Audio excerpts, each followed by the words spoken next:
Hey, welcome to the Propsmith channel.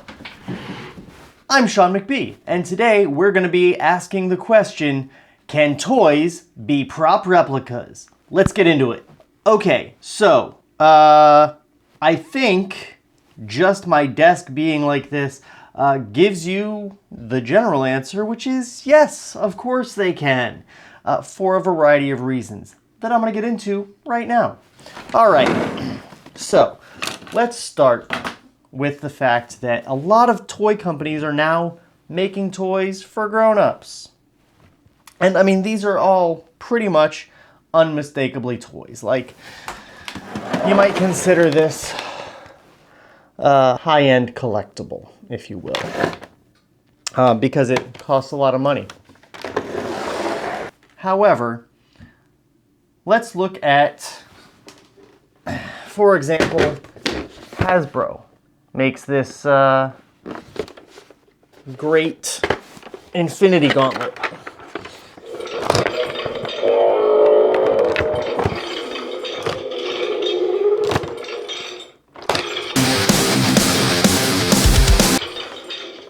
And you know, the fact that it makes noise every time you touch it is a little annoying, but on its own, it's a great display piece. And with a little bit of a glow up, it can be made to look really super legit. Future video coming up on that. And then you've got things like the Matty Collector series, like their great Ghostbusters props. Like, look at this PKE meter. This thing is great because not only does it look like a PKE meter without having to find one of these impossible to find shoe polisher machines and then having to take it apart and make all your own electronics, but like, it really acts very much like the one in the movie. You can control the display here, so it looks like either Ghostbusters 1 or Ghostbusters 2. I think I got those backwards. You can control the arm extension, how fast the beeps and the little indicator go, just the same exact way the original prop was. Whoa! Same exact way the original prop was made. And I mean, that's fun and looks really legit on display. You know, there's some little legalese back here that you could sand off if you wanted. Give it a fresh paint job to polish it up if you so desire. But like, short of finding the real deal and doing all the extra work to make it into this, like, this is an incredible shortcut, and it works, man. It's beautiful. And then you look at their ghost trap. Look at this. You flip the switch, it comes on just like in the movie, and then you've got a working pedal. You can trap your ghost, and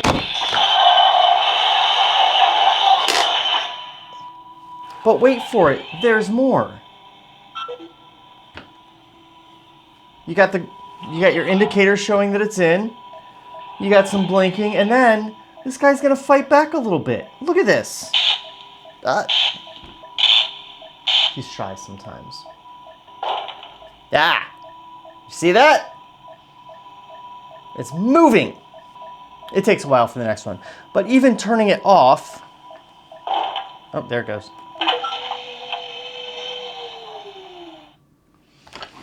And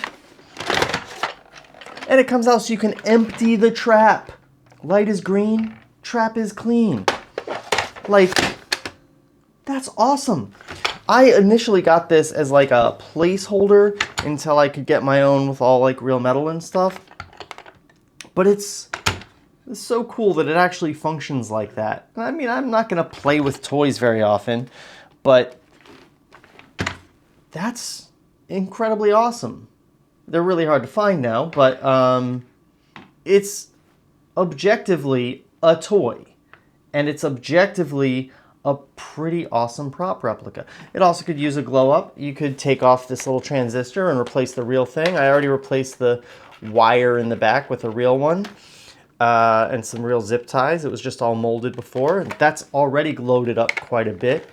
You could replace this hose. You know, you can use a toy as a really great base for a really legit prop replica. Now, there's also little cheap guys like this Neko 89 Batarang, which looks the part, you know? For me, I'm a person that if something's made out of metal in the movie, I want it to be made out of metal. But this is a really good functional piece in that it collapses like the one in the movie and can extend like that. And I think it was like $24. Like, that's really cool. I'm not at all self-conscious about displaying this. Like, this is on my Batman display with much better stuff and looks great. You know, I do plan on making a metal one of these eventually. Maybe even with a little bit of this if I can work it out. We'll see. But this is great, at least until then. And then you've got things like this Hasbro Black Series Mando helmet. Again, a placeholder because the Mando helmet that I really want to get from an independent maker has been out of stock, like forever. But it's a beautiful cold cast piece that looks just spot on. I got this toy to stand in the meantime, and like the amount of reflectiveness that they got in this paint for what is ostensibly a child's toy is amazing. And they've got all this extra detail in here that, you know, you never see on the show, but adds like a sense of, just an extra sense of realism to the piece. Not that you ever see it when it's sitting on the shelf, because that's what it does, it's sitting on a shelf. I don't wear it. I don't run around pretending to be Mando. I could though, and you wouldn't judge me at all, would you? But yeah, I mean, this looks pretty good. It doesn't look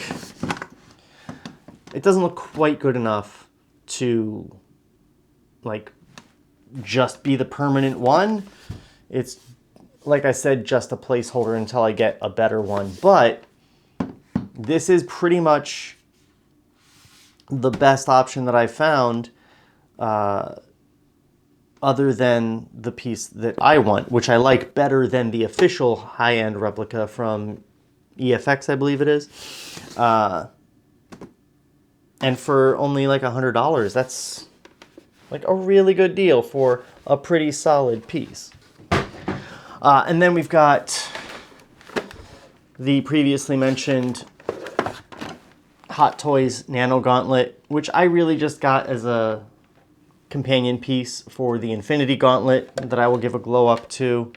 This doesn't really need a glow up because it's made from pretty high quality stuff. And if this base were charged up, this would also light up with these buttons and such. But I don't have it in a place where I can keep it plugged in, so it doesn't really matter. This doesn't articulate at all like that does. But, you know, the two of them together, they make a nice counterpoint. Infinity War, Endgame. And, you know, you could go to all the effort to make a 3D printed one that looks even more legit up close.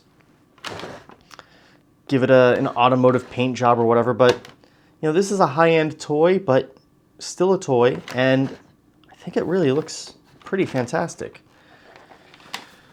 Especially for something that I don't know if it even existed physically on set. It might have just been full VFX. Moving on, keeping in the Iron Man theme. This is I don't think it's even an official helmet. This is a Chinese replica. I know there's also the Legends series with the magneted on faceplate. I have that downstairs somewhere. This, I got to replace that because the paint job looks better. And it also has this nice feature. Like, look at that! For real, how cool is that? This comes a little magnet ring that you can just use to tap the side to open and close while you're wearing it. And it's great. Those light up eyes, you can still see through there.